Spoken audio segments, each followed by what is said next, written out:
हाँ जी दोस्तों, सत श्री अकाल, नमस्ते, आदाब सबको। आज मैं हाजिर हूँ अपने नए वीडियो के साथ।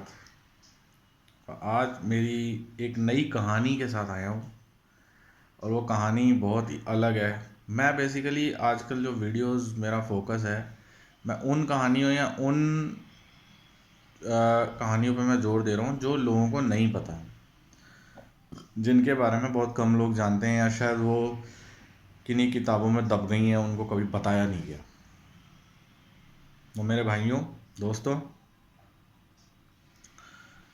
आज की कहानी एक बहुत ही एक सेंटिमेंटल, एक कह सकते हो कि वीर रस वाली कहानी, एक घोड़े की कहानी है। आज की जो कहानी है ना, जैसे एक घोड़ा होता था।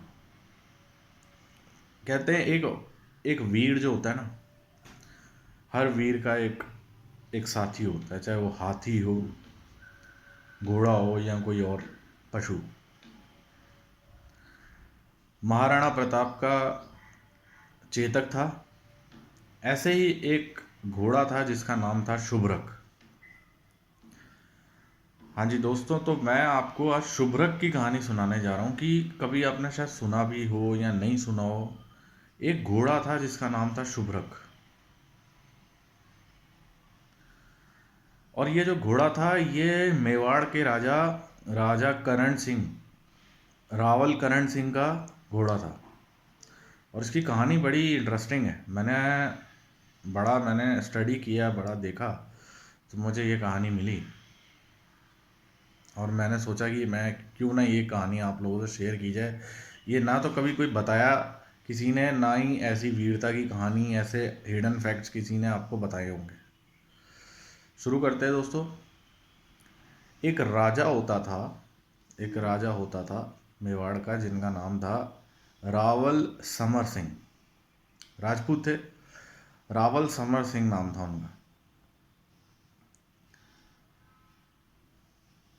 समर सिंह जी की एक वाइफ थी जिसका नाम था प्रीथाबाई। बड़ा ध्यान से सुनिएगा, थोड़ा वीडियो लंबा भी हो सकता है। उनकी बड़ी वाइफ थी प्रीथाबाई, और प्रीथाबाई पृथ्वीराज चौहान की सिस्टर थी। उन्होंने एक लड़की से शादी और करी जिसका नाम था कर्मा देवी। पहले उनकी बड़ी वाइफ थी प्रीथाबाई पटरानी और छोटी वाइफ कर्मा देवी।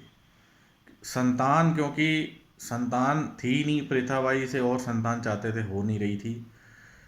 हालांकि एक बेटा था, एक पुत्र था प्रीथाबाई से, उसका नाम था कल्याण राय। पृथ्वीराज चौहान पहले युद्ध में मोहम्मद गौरी को बुरी तरह हराते हैं, क्षमादान देते हैं, और दूसरे युद्ध में पृथ्वीराज चौहान मोहम्मद गौरी के हाथों परास्त होते हैं तराइन में, 1192 में। उस युद्ध में समर सिंह और उनका जो बड़ा बेटा होता है कल्याण राय, जो कि प्रीथाबाई से होता है, वो दोनों मारे जाते हैं, शहीद हो जाते हैं। लेकिन समर सिंह ने तराइन के दूसरे युद्ध से पहले ही एक शादी और करी थी, क्योंकि संतान का अभाव था, मैंने बताया। उस लड़की से शादी करी थी जिसका नाम था कर्मा देवी। और कर्मा देवी जिनकी पुत्री थी, उनका नाम था नायकी देवी। नायकी देवी वही, कह सकते हो कि एक वीर छत्राणी थी।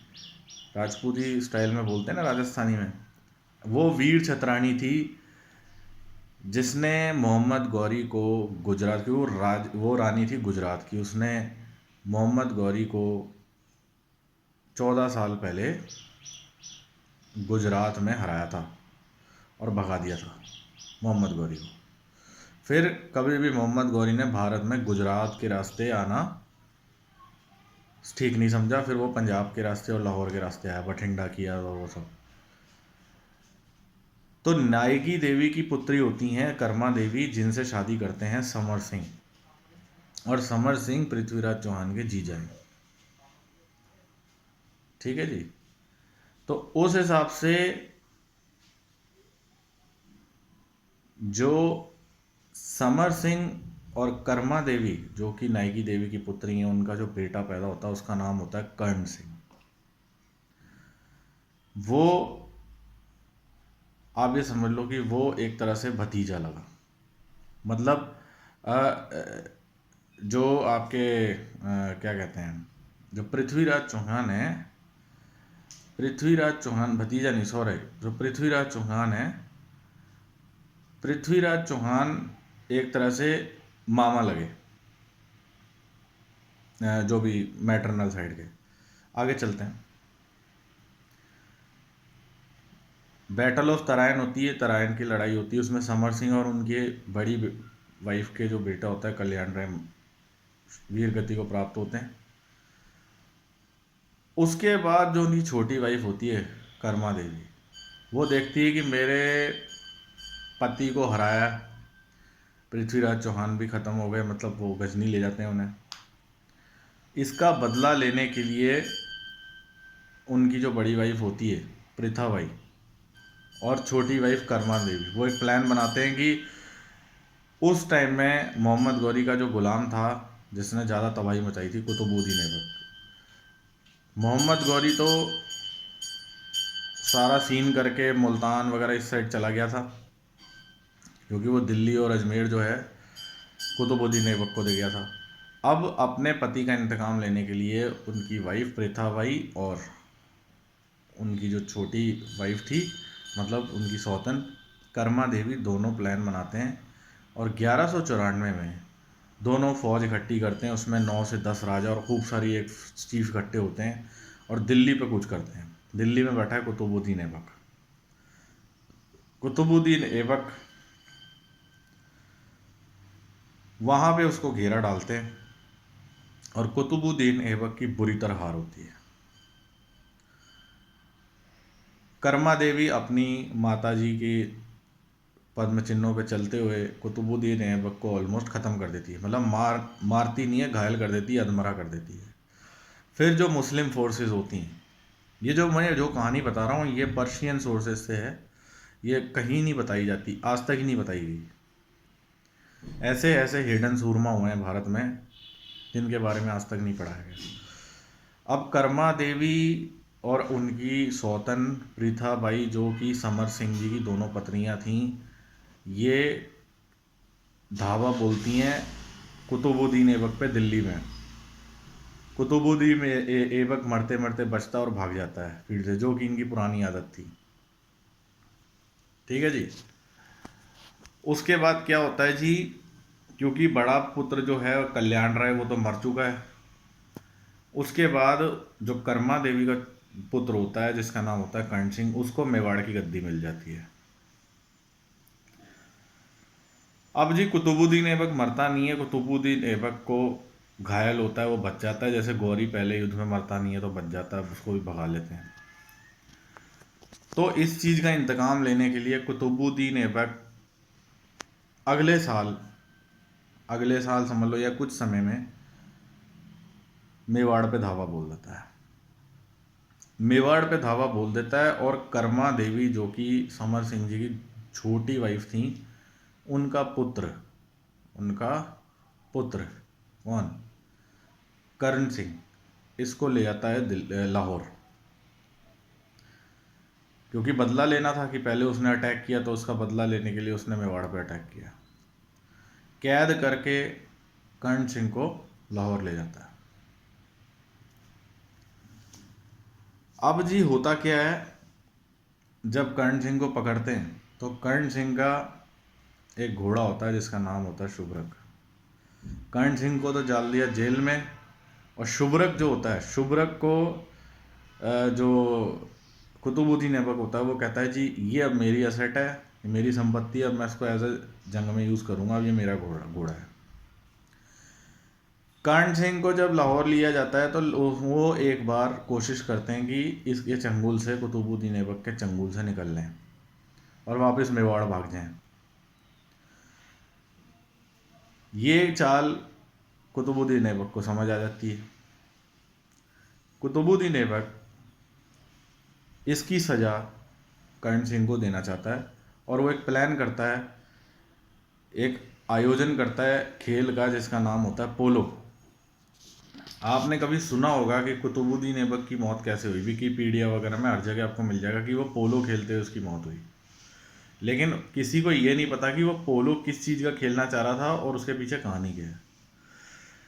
क्योंकि कुतुबुद्दीन ऐबक को पता लग जाता है कि कर्ण सिंह भागने की कोशिश कर रहा है, तो उसकी एवज में जो सज़ा देता है, वो सज़ा मुकर्रर करता है या सज़ा सेट करता है, डिसाइड करता है। वो कहता है कि ये भागने की बार बार कोशिश कर रहा है कर्ण सिंह, मेरी दुश्मन का बेटा, इसका मैं सर कलम करके इससे पोलो खेलूँगा। मतलब जो पोलो गेम का आयोजन होता है ना लाहौर में, वो आयोजन जो होता है वो इसके सर से पोलो खेलना था। जैसे पोलो तो बॉल से खेला जाता है, लेकिन कुतुबुद्दीन ऐबक ने जो आयोजन समारोह का आयोजन किया था कि हम इसके सर से, मेवाड़ के बादशाह से, मेवाड़ के राणा से, हम के सर से हम पोलो खेलेंगे।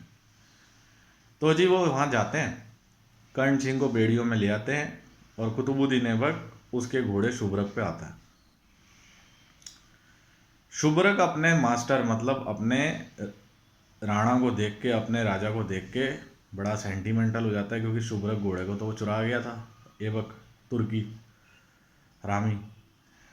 तो वो क्या है, जैसे ही अपने मास्टर को देखता है तो वो तेज भागने की कोशिश करता है, और तेज भागने के चक्कर में कुतुबुद्दीन ऐबक की लगाम थोड़ी अनकंट्रोल्ड, या उसके हाथ से उसकी नथ जो है वो ढीली हो जाती है, और ढीली होने की वजह से वो घोड़े से गिर जाता है, या आप कह सकते हो लटक जाता है। गिरता भी नहीं, उसके पैर तो उसके जो होते हैं ना उसके सेटअप में ही अटके होते हैं, लेकिन वो गिर जाता है। तो उसका घोड़ा जो है एक तरह से कुतुबुद्दीन ऐबक को गिरा देता है। वो अपने मालिक की तरफ भागने की कोशिश करता है। देखो घोड़ा, पशु में भी देखो प्राण होते हैं, सेंटिमेंट्स होते हैं, जैसे कुत्ता हो गया, घोड़ा, बिल्ली, ठीक है, बंदर, शेर भी होता है। तो और कुतुबुद्दीन ऐबक को जब वो गिर जाता है पूरी तरह से, तो उसको अपने पैरों से शुभ्रक ख़त्म कर देता है। मतलब अपने पैरों से उसके छाती पे मार मार के, उसके मुंह में मार मार के कुतुबुद्दीन ऐबक का अंत कर देता है। और ये साल था 1210।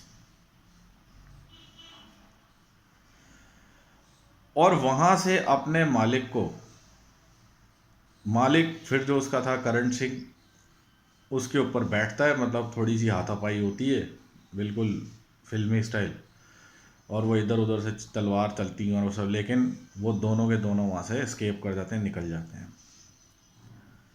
तो इस प्रकार से कर्ण सिंह जो कि